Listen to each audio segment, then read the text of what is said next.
دیکھتی آنکھوں سنتے کانوں، میں ہوں ڈاکٹر اصغر مظہر، آپ کو ڈاکٹر اصغر مظہر کی طرف سے السلام علیکم۔ اچھا جی، آج میں آپ کے سامنے 3 ڈائیلاگ رکھنا چاہتا ہوں، 3 اردو میں جسے کہتے ہیں مکالمے رکھنا چاہتا ہوں،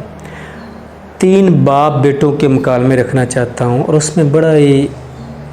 میں نے جب غور کیا، ہم سب جب غور کریں تو میرے بھائیوں میرے بہنوں بڑی اصلاح ہوتی ہے اور بڑا ہی زبردست لیسن ملتا ہے۔ ایک ہی حضرت ابراہیم علیہ السلام اور ان کے بیٹے حضرت اسماعیل علیہ السلام، ایک حضرت لقمان اور ان کے بیٹے کا ذکر ہوا ہے، آپس میں باپ بیٹے کے ڈائلاگ، اور ایک ذکر ہوا ہے حضرت نوح علیہ السلام اور ان کے بیٹے۔ سب سے پہلے میں حضرت لقمان علیہ السلام کا اور ان کے بیٹے کا ذکر کرتے ہیں۔ جو حضرت لقمان اپنے بیٹے کو کہتے ہیں، بیٹا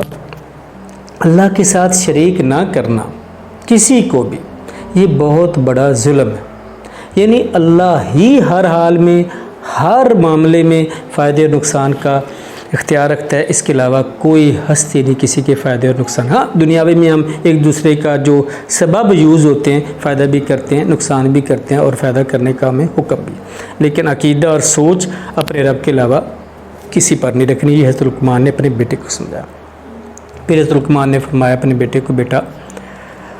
نماز قائم کرنا، نیکی کا حکم دیتے رہنا، برائی سے روکتے رہنا لوگوں کو،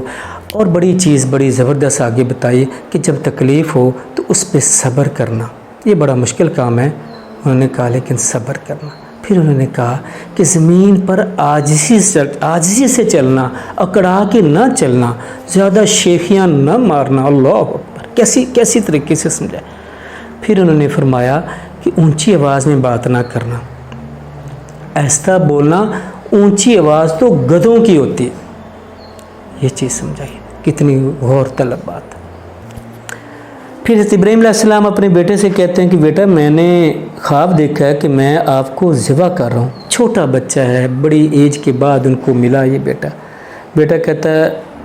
والد صاحب، ابو جی آپ کریں جو اللہ تعالیٰ نے آپ کو حکم دیا، آپ مجھے انشاءاللہ تعالیٰ فرما بردار ہی پائیں گے۔ کیسا سبق ملتا ہے،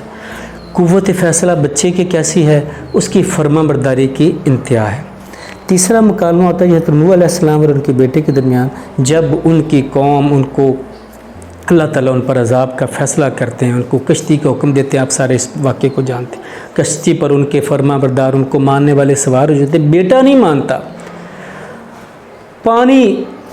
بہت زیادہ آ جاتا ہے، طوفانی لہریں، بیٹے کو کہتے ہیں بیٹا آ جاؤ کشتی پر سوار ہو جاؤ، اللہ کو ایک مان لو،